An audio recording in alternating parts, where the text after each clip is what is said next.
তাহলে ছেলেরা, আজ তোমরা শিখলে কিভাবে রসায়নবিদ্যা মানে কেমিস্ট্রিকে কাজে লাগিয়ে রকেট তৈরি করা যায়। হ্যাঁ, এখন তোমাদের ছুটি। আজ বিকেলে আমরা প্রকৃতি পর্যবেক্ষণে বেরোবো।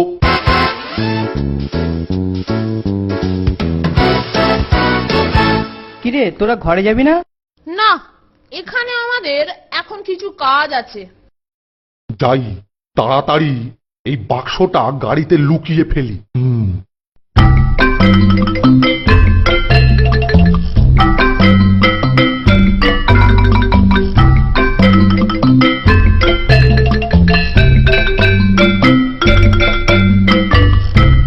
কেলটু, কেলটু, ঠিক যা ভেবেছি।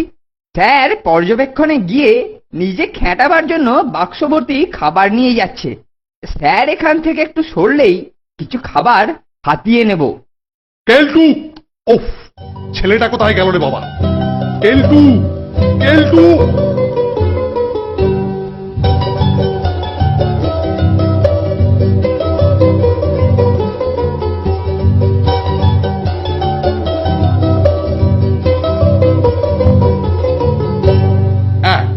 এই যে কেলটু, এতক্ষণ ধরে ডাকছি, কানে শুনতে পাস না?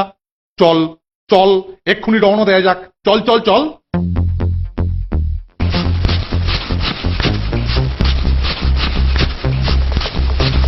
হ্যাঁ, সোজা ঝিলের ধারে নিয়ে চল কেলটু। আমরা ওখানে নানা রকমের গাছপাতা সংগ্রহ করতে পারবো।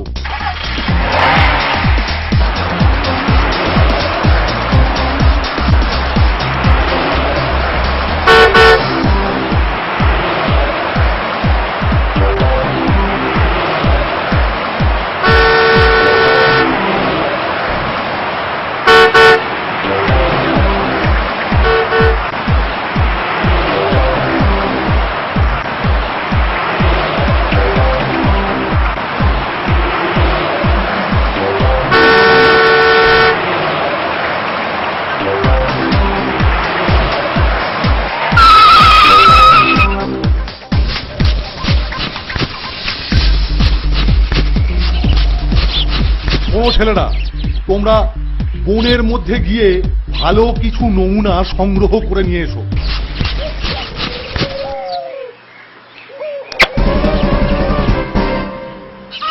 স্যারের পেছনে দড়িয়ার হুক লাগালি কেন? একটু পরে দেখতে পাবি।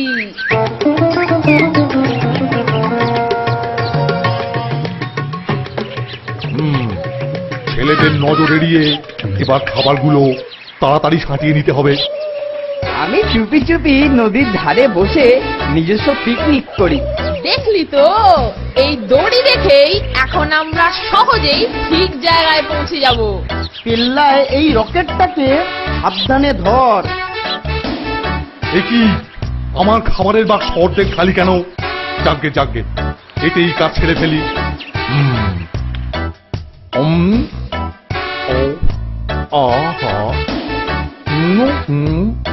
আহা, নে, এইবার রকেট রেডি, আগুন দে।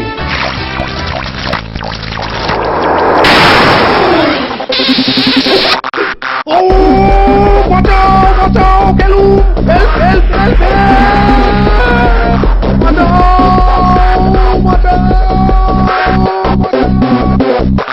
দেখো বাবা, দেখো, একটা লোক আকাশে উঠছে।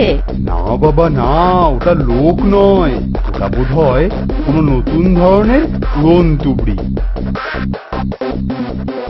এই জায়গাটা বেশ নিরিবিলি, এখানেই বসে পড়ি।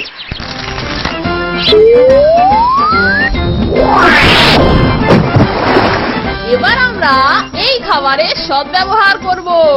আর একটা কথা, এই ঝিলে সাঁতার নিষিদ্ধ।